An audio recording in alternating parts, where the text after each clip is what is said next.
So, I've got to ask, are you crazy? I've gotten this question multiple times, whether it be from my mom who doesn't like something I did and said, are you crazy? Or my sister who actually thinks I am crazy. So here's a little test to see if you guys are my kind of crazy. Let's look at some pictures. Does that make anyone's skin crawl? How about that one? Because it really bothers me, so I'm facing all of you. It's a little more satisfying. Some nice, pretty numbers there. So, people with OCD are not crazy.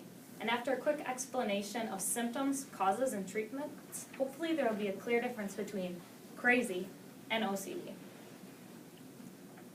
First off, obsessive-compulsive disorder. A study done by Boyer and Leonard explains multiple symptoms of OCD. First, what OCD is, it stands for obsessive-compulsive disorder, where a person has unwanted desires or obsessions and has no choice but to compulsively act on them. I have a mild form of mental compulsive OCD. So when I'm watching TV, the volume has to be at a power of 5. So it has to be at 20 or 25 or 30. And my sister knows this, so to get under my skin, she'll take the remote and change it to 24 or 29, and we will actually wrestle for the remote so I can change it back to 30 or 25. But not all the symptoms are like that. There are multiple symptoms, such as cleaning symptoms, like washing hands obsessively in a certain way at a certain time, or organizing your belongings where all your pencils have to be lined up and your calculator has to be perpendicular to the corner of your desk, or preventing contamination. Some people wear gloves and wipe off their seat with disinfecting wipes before they sit down. Otherwise, there's repetition symptoms like relocking doors, rechecking your homework even though you know the answers are right, refixing your hair a certain way, re-asking questions even though you know what the answer is, you just want to be reassured. And mental compulsions, which is what I have. The numbers just get to me, like counting so you land on a good number, like counting steps, like 19, 20, 21, 20. Or ordering for symmetry, like the cars in the first picture.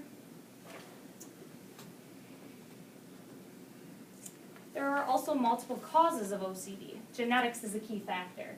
So there's a gene that controls serotonin, which is a hormone released in your brain that relaxes you. So if your parents have a messed up gene, they pass it on to their kids, so you could have that messed up gene as well. So then if you don't have a high level of serotonin, you are really uptight.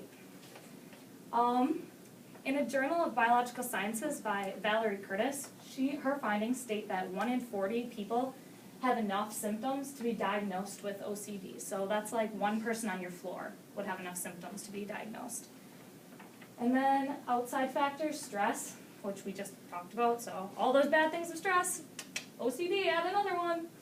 Also post-traumatic stress disorder, which is a lot of soldiers have it, or anyone that has a traumatic experience can also get OCD symptoms because of that.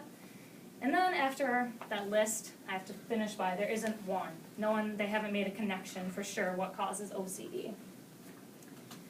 Unfortunately, treatments are very limited, but there are some. Medication can help, like serotonin reuptake inhibitors, which I'm not very medical, but your brain, when it releases hormones, it has a system that reuptakes and picks some of them up. So if your wheel is picking up too much serotonin, it slows it down so you have more in your body, so you're more relaxed. Therapy can also have a positive influence. Like talking over your key OCD issues with a therapist can relax you. Sessions usually encourage continuation of day-to-day activities because a lot of students will drop out of school and adults will become homebound because your home is like a safe zone and the world might be not. So the world could cause your OCD symptoms to worsen. Then, all in all, OCD is complicated. After a lot of research and dealing with it myself, I realized this. And there are an array of symptoms, as I said, cleaning and repetition and mental compulsions, different causes, genetics, outside factors, and treatments like medication and therapy. So the next time you think someone is crazy, maybe you should think again, because there could be multiple reasons, and some of them could include OCD.